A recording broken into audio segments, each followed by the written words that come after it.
Hello everybody, నా పేరు doctor Monika, fertility consultant at Hegde fertility Hyderabad. So fertility ట్రీట్మెంట్స్లో మనకు నార్మల్గా తెలిసినవి చాలా వీడియోస్లో మనం డిస్కస్ చేసింది న్యాచురల్గా టాబ్లెట్స్తో కన్సీవ్ అవ్వటం కానీ, ఐయుఐ కానీ, ఐవీఎఫ్ కానీ. సో ఇందులో ఐవీఎఫ్ అనగానే మనం ఎగ్ని బయటికి రిట్రీవ్ చేసి స్పర్మ్తో కలిపి పిండం తయారు చేస్తాం. సో దీన్ని కొన్ని డిఫరెంట్ వేస్లో చేయొచ్చు అనమాట. సో నార్మల్ బేసిక్ ఐవీఎఫ్లో ఏంటంటే ఒకసారి మనం ఎగ్ రిట్రీవ్ చేసిన తర్వాత కల్చర్ మీడియా ప్లేట్లో మనం దాన్ని ఎగ్ పక్కన స్పర్మ్ని డిపాజిట్ చేస్తాం. జస్ట్ అక్కడ స్పర్మ్స్ని చుట్టూ వదిలేస్తాం. సో స్పర్మ్ అదంతకదే వెళ్ళి ఎగ్తో కలిసి ఎంబ్రియో ఫామ్ అవ్వాలి. సో ఇది normal basic IVF way of treating. So ఇంకొకటి ఏంటంటే ఇక్సీ అంటే ఇంట్రాసైటోప్లాస్మిక్ స్పర్మ్ ఇన్సెమినేషన్. సో ఇందులో ఏంటి, ఇక్సీలో ఏం చేస్తాము అంటే, సో మనం స్పర్మ్ని తీసుకెళ్ళి డైరెక్ట్గా ఎగ్ లోపల ఇంజెక్ట్ చేస్తాం. అంటే ఇందులో స్పర్మ్ పెట్టే ఎఫర్ట్ ఏమీ ఉండదు. మనమే డైరెక్ట్గా దాన్ని నీడిల్తో ఎగ్ని పియర్స్ చేసి ఎగ్ లోపల వదిలేస్తాం అనమాట. సో దానివల్ల ఆ తర్వాత అది ఎంబ్రియో ఫామ్ అవ్వాలి.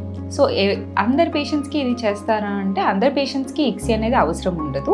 చాలామంది పేషెంట్స్కి మనము బేసిక్ ఐవీఎఫ్ మెథడ్ చేస్తాం. ఇక్సీ ఎవరిలో చేస్తాము అంటే ఫస్ట్ అండ్ ఫార్మోస్ట్ థింగ్ వచ్చేసి మెయిల్ ప్రాబ్లమ్స్ ఉన్నది.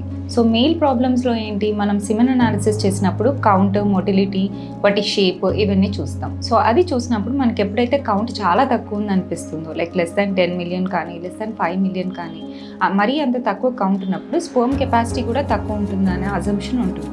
సో అటువంటి పేషెంట్స్లో ఇక్సీ చేయొచ్చు.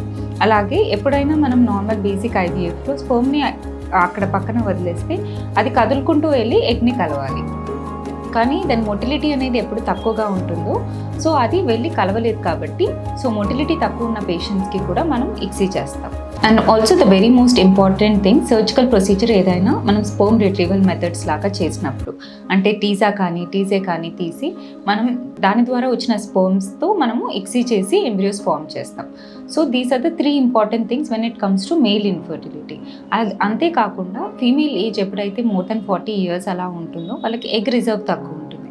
సో ఎగ్ రిజర్వ్ తక్కువ ఉన్న వాళ్ళకి ఫామ్ అయ్యే ఎంబ్రియోస్ కూడా తక్కువ ఉంటాయి కాబట్టి so what ever farming it becomes very precious. So అలాంటి వాళ్ళలో కూడా మనం ఎంబ్రియో కన్వర్షన్ మార్చడానికి ఇక్సీ చేయొచ్చు. అండ్ ఆల్సో ఈ ఏజ్ ఎక్కువ ఉన్న ఫీమేల్స్లో ఏమవుతుందంటే ఎగ్ అవుటర్ షెల్ అనేది ఆ జోనా అనే షెల్ ఉంటుంది. సో స్పర్మ్ అనేది దాన్ని పియర్స్ చేసుకొని లోపలికి వెళ్ళాలి.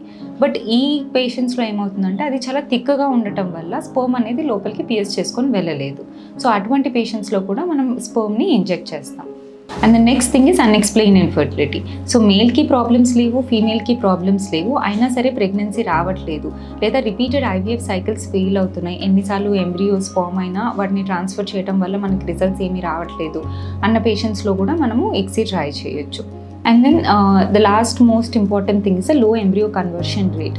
అంటే మనం ఐవీఎఫ్ చేసిన పేషెంట్స్లో 10% మందికి ఫర్టిలైజేషన్ ఫెయిల్యూర్ అవుతుంది. అంటే ఎగ్ని స్పర్మ్ని కలిపినప్పుడు అది ఎంబ్రియో ఫామ్ అయ్యే కన్వర్షన్ రేట్ అనేది చాలా తక్కువగా ఉంటుంది.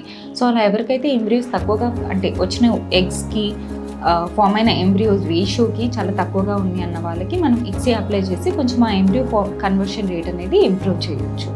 So ICSI is one of the advanced techniques of IVF. So following this ICSI, we can improve the success rate.